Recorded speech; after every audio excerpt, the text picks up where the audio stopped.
When you think about Tasmania, you probably think about a verdant wilderness, untouched beauty, the Tasmanian devil, and maybe the Tasmanian tiger. What you don't think of is the Grand Canyon, true? Well, it might surprise you to hear that Tasmania shares a very close link to the United States, and a particularly intriguing relationship has been found between it and the Grand Canyon. The fact is, Tasmania is old, really old. It's a little over 1 billion years older than Victoria, New South Wales, and much of Queensland. The connection between it and the United States takes us back over 1 billion years, revealing a story about the supercontinent Rodinia. I originally made a video that delved into Tasmania's rich geological origin a little over a year ago. In it I discussed how Tasmania was comprised of sediments that were related to East Antarctica and the United States, particularly in Arizona. I'll leave a link to that video in the description. In this video, we're going to take a closer look at the evidence that exists which links these two landmasses in detail. Tasmania is an ancient microcontinent. It only collided with Australia some 500 million years ago. In its early construction, Tasmania was constructed from sediments that flowed from the rivers of North America and Antarctica into a deep ocean. These ancient sediments are what Tasmania in present day is composed of. A rift event then occurred which tore Tasmania away from the North American landmass, leaving sections of it in North America, whilst the rest of it drifted away as a lone microcontinent. It originally existed in the Northern Hemisphere, but it has ended up an ocean away from the American landmass. To understand the link between Tasmania and the Grand Canyon, we must first delve into the concept of supercontinents. Rodinia was an ancient supercontinent that formed about 1.1 to 1 billion years ago. Unlike the more famous Pangaea, Rodinia existed in a much earlier geologic era known as the Proterozoic Eon. During Rodinia's existence, what is now Tasmania and parts of North America were neighbours.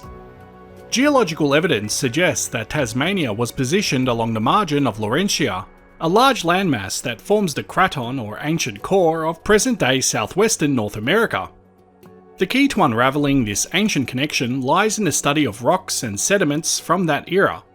In recent years, geologists have discovered that certain rock formations in Tasmania share remarkable similarities with those found in the Grand Canyon's Unkar group. These rock formations are not only similar in age, but also in their geochemical compositions. The Unkar group in the Grand Canyon contains sedimentary rocks that were deposited during a significant geological event known as the Grenville orogeny. This mountain building period occurred between 1.3 and 1 billion years ago, and left behind a series of basins filled with sediments. These basins, known as foreland basins, were formed as the land was compressed and deformed by the tectonic forces of the mountain building event. A foreland basin is essentially a structural depression that forms adjacent to a mountain range, due to the immense weight of the mountains and the tectonic forces involved in their creation. As the Grenville orogeny progressed, the weight of the newly formed mountains to the east of what is now North America caused the Earth's crust to bend and form a trough or basin to the west. This basin stretched across what is now the southwestern United States, encompassing areas such as present-day Texas, New Mexico, Arizona, and into parts of California. In this foreland basin, thick sequences of sedimentary rocks were deposited. The sediments came from the erosion of the rising Grenville Mountains, which transported vast amounts of material into the basin. Over time, these sediments were compressed and lithified into the rock layers we see today. In the Grand Canyon, these layers are known as the Unkar group, which includes dolomites, shales, and quartz arenites that are around 1.25 to 1.15 billion years old.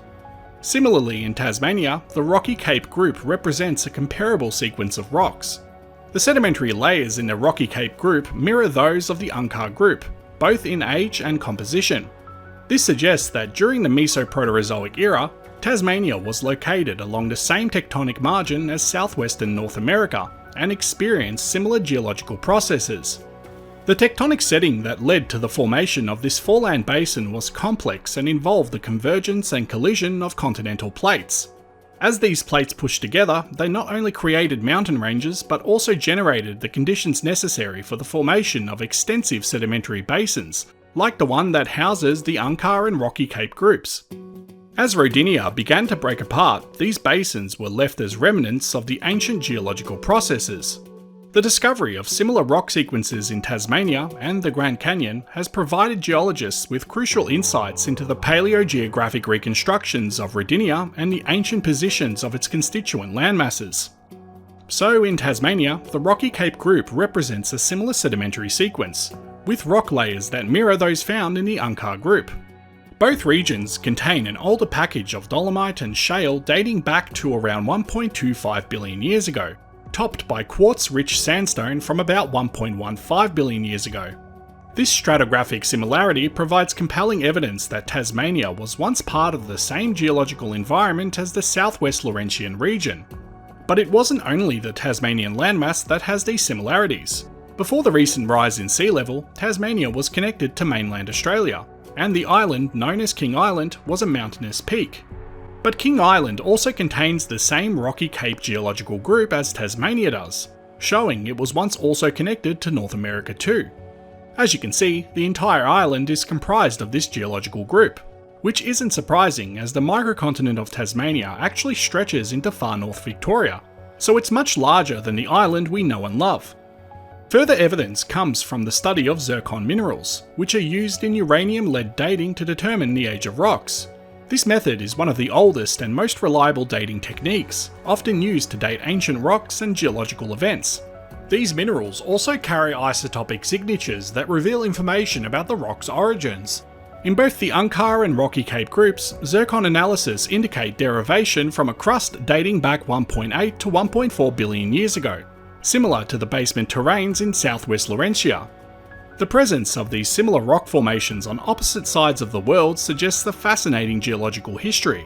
During the time of Rodinia, Tasmania was likely connected to southwest Laurentia, and the sediments that would become the Rocky Cape and Unkar groups were deposited in a continuous basin along the margin of this supercontinent. As Rodinia began to break apart around 750 to 633 million years ago, these landmasses drifted to their current positions. The separation was driven by the forces of plate tectonics, which continue to reshape the Earth's surface to this day. It's quite hard to get an accurate picture of ancient supercontinents, and things only get murkier as you travel further and further back in time. But through the careful analysis of rock formations, we are slowly piecing together the history of the Earth, one fragment at a time. I hope you found this video to be as interesting as I did, and as always, thanks for watching.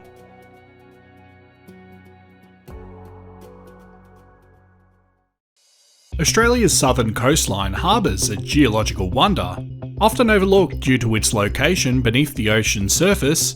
Known as the Murray Canyons, this submerged canyon system rivals some of the most famous canyons on land, including the Grand Canyon itself. Stretching south of Kangaroo Island, these canyons reach depths of up to 5,000 metres, far deeper than the Grand Canyon, which descends to around 1,800 metres.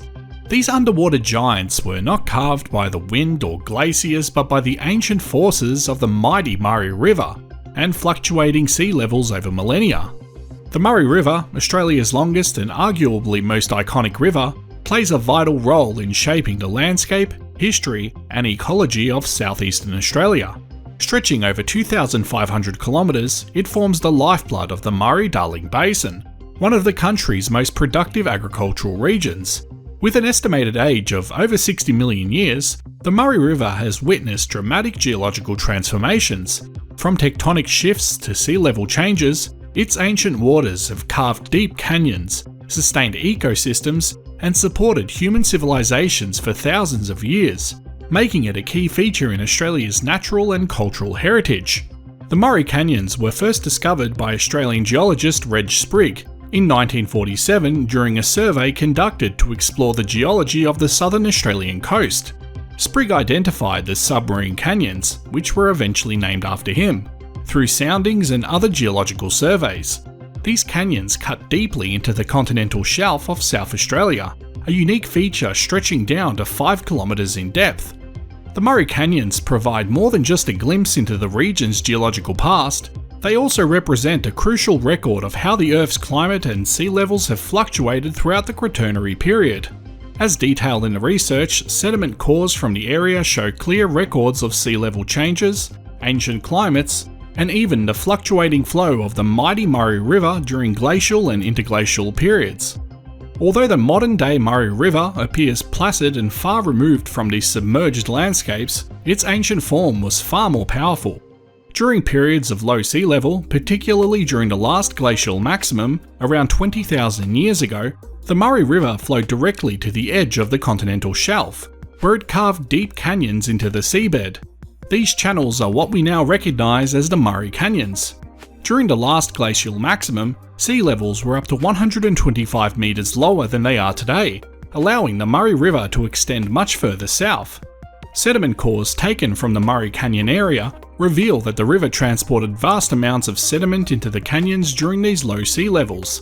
Terrigenous materials, including clays and dust, were deposited into the canyons, forming layers that provide a rich record of Australia's changing climate over the last 175,000 years.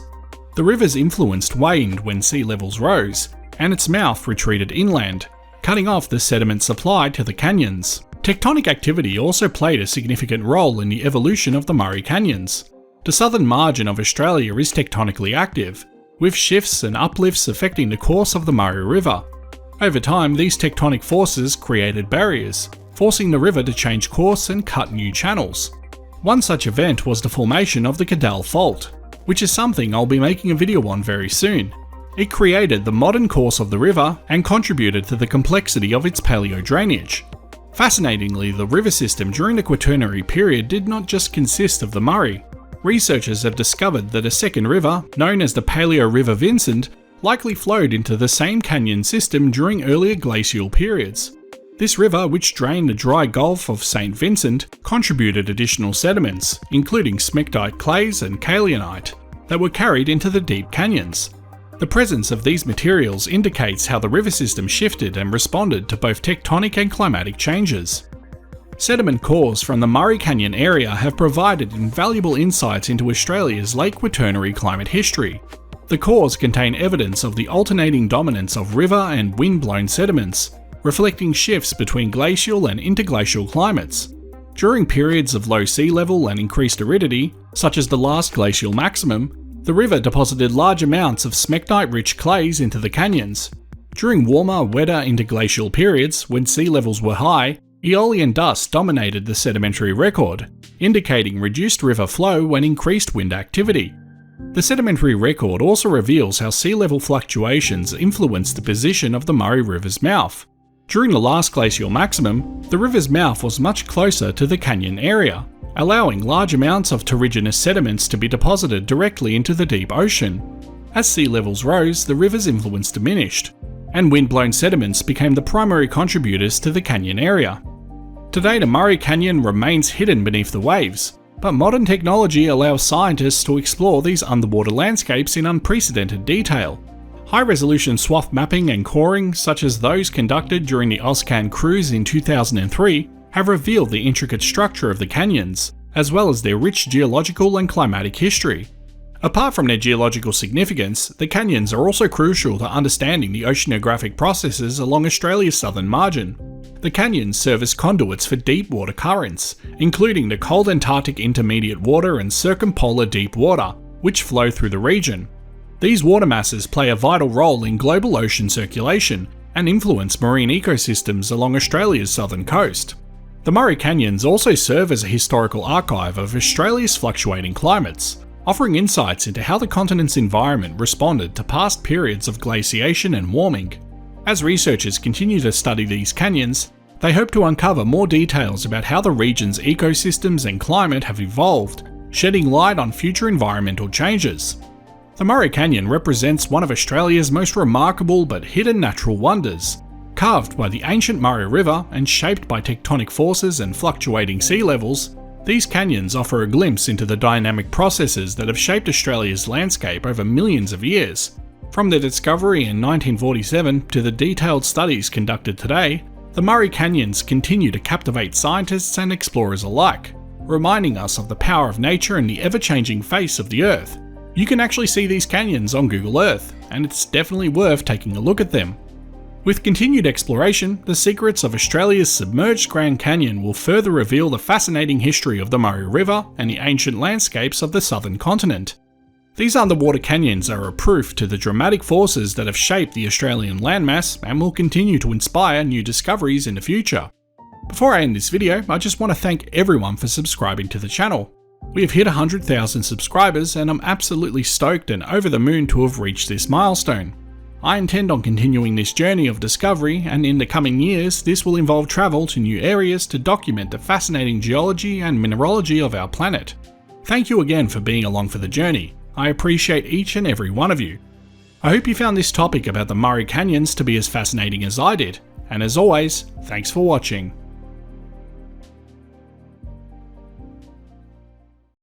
Prior to the rise in sea levels that transformed Port Phillip Bay into what we now know as the expansive surface of marine waters, the area was a different landscape.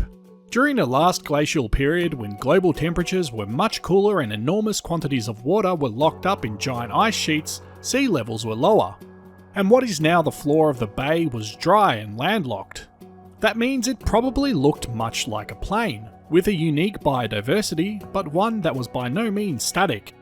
We will look into the indigenous stories of what this area once looked like to paint a rich picture of it prior to the rise in sea levels and the inundation that followed. We will also look at a period when Port Phillip Bay became dammed some 8,000 years ago, leading to the bay drying up for a period of time, before ultimately succumbing to the sea and refilling. This episode of Refilling has two estimated dates. One is 6,000 years ago, based on stories told by indigenous inhabitants, and the other is 1,000 years ago, based on scientific research. Some 20,000 years ago, during the last glacial maximum, the area that is now Port Phillip Bay was an extensive river plain. What is now an expanse of open water would have then been a river system, fed by what is now the Yarra and Werribee River. The river plain had an extraordinary diverse array of habitats: open grasslands within forests, wetlands, clear water streams, and much more. The land was densely forested, particularly near the wide-spreading rivers, and the vegetation supported many species of animals and plants. If we look on magnetics, we can actually see some signs of the original rivers that flow through here, as a result of recent volcanic eruptions occurring which flowed into the rivers, allowing us to see it on magnetics. It's clear that several volcanoes exist in the bay, some of which are quite large. It's fascinating to think that indigenous inhabitants once gazed and probably walked upon these now fully submerged volcanic structures. The flora of the region would have been dominated by temperate plants suited to the well-drained soils of the river valley. Eucalypt forests and woodlands would have grown on higher ground, while areas closer to the river would have been rich in lush riparian vegetation of waterside reeds, sedges, and other plants tolerant of moisture. This diverse mosaic of habitats would have supported a range of megafauna, including the Diprotodon, an enormous wombat-like marsupial, as well as the marsupial lion. Smaller mammals, birds, reptiles, and amphibians would have been abundant. As previously mentioned, at the same time humans lived in this region, walking on land that their ancestors had occupied for generations. Indigenous inhabitants of the floodplain, which centuries later would be called the Yarra River Valley, are thought to have been the ancestors of the Wathaurong, Woiwurrung, and Boonwurrung peoples. I hope I'm saying these names right, my apologies if I'm not. These early human inhabitants were successful hunter-gatherers who adapted to their environments. They hunted upriver and elsewhere in the forested landscape, gathered plant foods, and used riverine systems as fishing grounds. Evidence of human occupation was preserved for tens of thousands of years across the region, with stone tools and other items emerging from the landscape. Port Phillip's current-day cliffs, serpentine waterways, and grassy plains have all been shaped by dynamic interactions between these constituent parts of the planet. There are generation-old stories from local indigenous inhabitants of how their landscape was wiped clean of human presence by roiling waters when sea levels first rose, some 8,000 years ago, and how they coped with changing landscapes and waterscapes. Before the bay filled, it was well stocked with kangaroo and emu, and was exploited intensively by the native tribes for hunting and gathering. Thousands of people, and many times that number of animals, populated the riverside. Stories from local indigenous inhabitants describe the history of this time, recording a period when the bay was a connected landmass, rich in vegetation and game. We caught plenty of kangaroo and possums, they say, stories that are thought to date back between 7,800 and 9,350 years ago, some of which predate sea level rise. The Great Flood, a defining event for those oral traditions, Turning the dry plain into the vast bay that we see today was reputedly not very long ago. The story's details were passed down orally by the Boonwurrung and Wurundjeri, two groups from Australia's Kulin Nation. The story, roughly as follows, describes a great flood that covered the country very quickly. The water came into the low places and covered the country all the way to the mountains.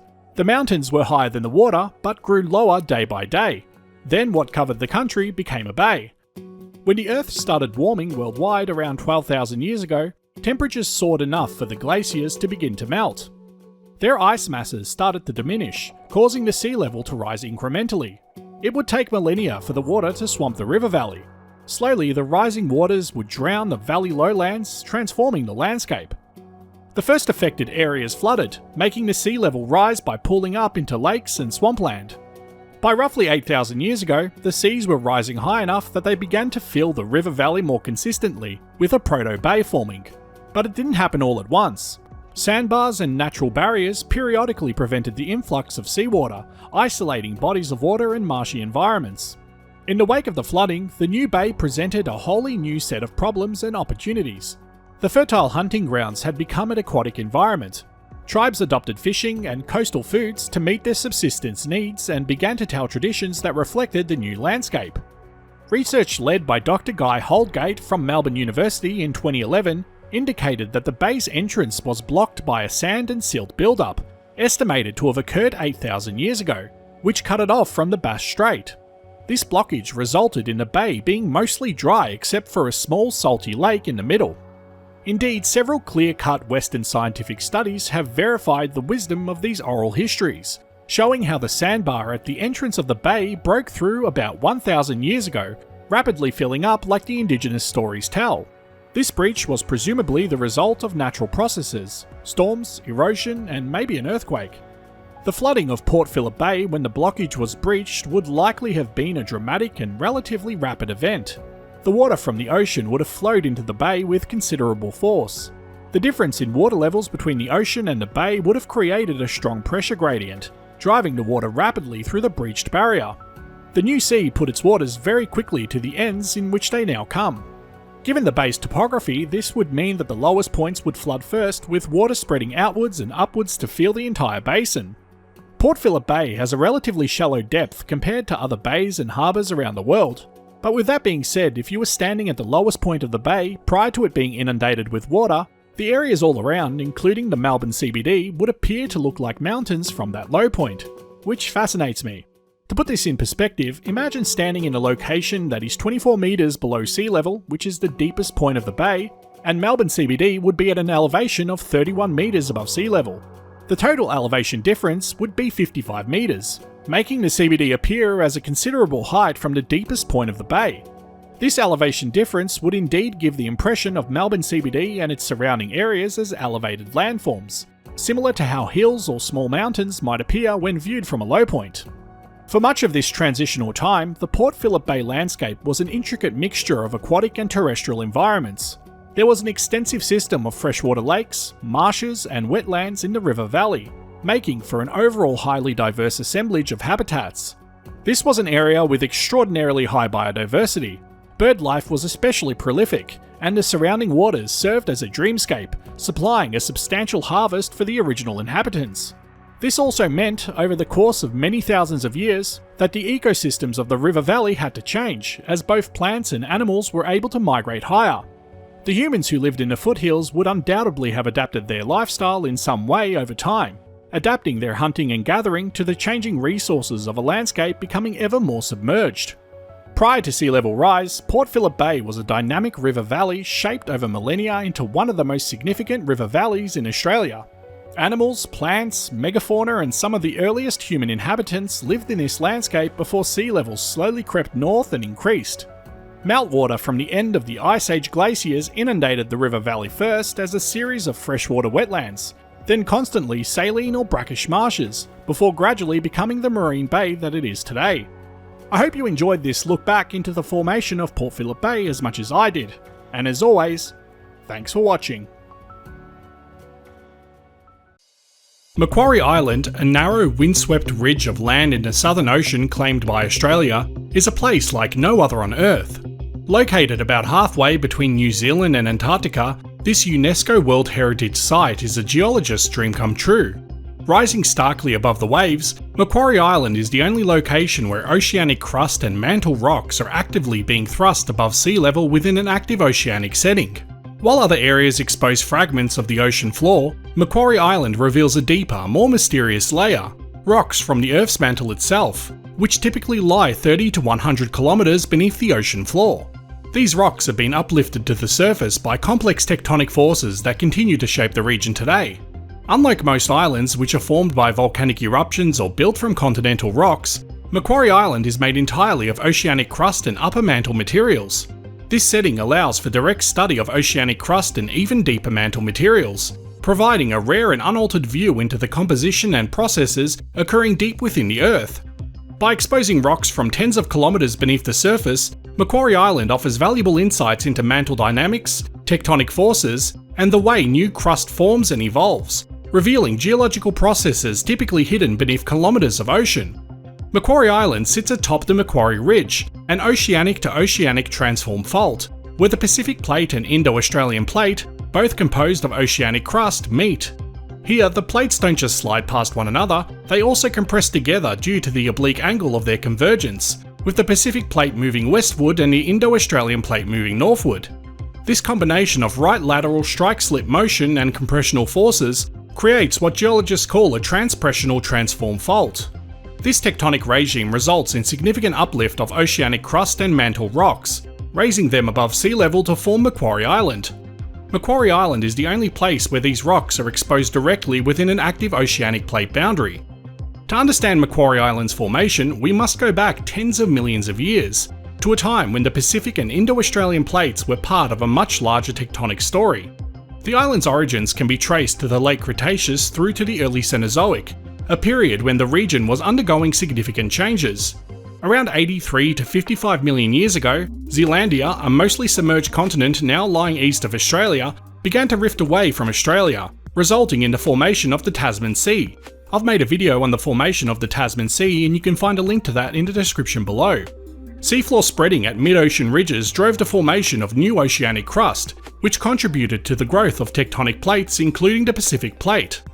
This process occurs at mid-ocean ridges, where tectonic plates are pulled apart by forces from the underlying mantle. As the plates diverge, magma rises from the mantle to fill the gap, then cools and solidifies when it contacts the cold ocean water, forming new crustal layers. Over time, this magma crystallizes into basalt at the surface and gabbro deeper down, creating a layered structure that composes the oceanic crust. The cycle of magma rising, cooling, and solidifying continuously adds new material to the spreading plates, driving them apart and building up the ocean floor. The crust that now forms Macquarie Island developed during this period of extension, similar to the crust that formed during the opening of the Tasman Sea. However, Macquarie Island itself was only thrust above sea level millions of years later due to powerful tectonic forces at the boundary between the Pacific and Indo-Australian plates, when seafloor spreading gave way to a transform boundary dominated strike-slip motion and compression. South of New Zealand, the tectonic boundary transitions from a typical subduction zone at the Pusiga Trench to an oceanic to oceanic transform fault along the Macquarie Ridge. This transpressional regime causes crustal deformation and uplift, pushing oceanic crust and mantle rocks above sea level along the ridge, creating features like Macquarie Island. In this unique tectonic setting, the plates are not only grinding past one another, but also squeezing together, causing upward thrusting of the rocks from the Earth's interior. As a result of its complex tectonics, Macquarie Island provides a rare and valuable glimpse into the layers that lie beneath the Earth's crust. Walking across the island's surface, one can observe rocks that formed from the mantle, typically buried tens of kilometers deep. The island's geology can be imagined as a cross-section of the oceanic crust, with layers ranging from the upper mantle to the volcanic rocks that once made up the seafloor. The lowest layers are composed of peridotite, a mantle rock that has undergone a process called serpentinization. When seawater interacts with peridotite, it transforms the minerals into a greenish rock called serpentine, a common feature in the oceanic mantle. You may recognise this term as it's associated with asbestos deposits. Indeed, some serpentinized rocks contain chrysotile, a fibrous serpentine mineral classified as asbestos. On Macquarie Island, chrysotile may be present within these serpentinite formations due to the island's unique geology, though the remote setting and limited human interaction mean the natural asbestos poses little risk. Moving upward, you'll find layers of gabbro, a coarse-grained igneous rock that cooled slowly from magma deep within the crust, forming distinctive mineral bands. Above this layer, pillar basalts tell the story of ancient seafloor eruptions. These lavas, which formed when molten rock erupted onto the ocean floor and cooled rapidly, still retain their characteristic bulbous shapes. What makes Macquarie Island even more intriguing are the dolerite dikes that crisscross these older rocks. These dikes formed as magma rose through fractures in the crust, creating dark veins of rock that cut across the surrounding basaltic formations.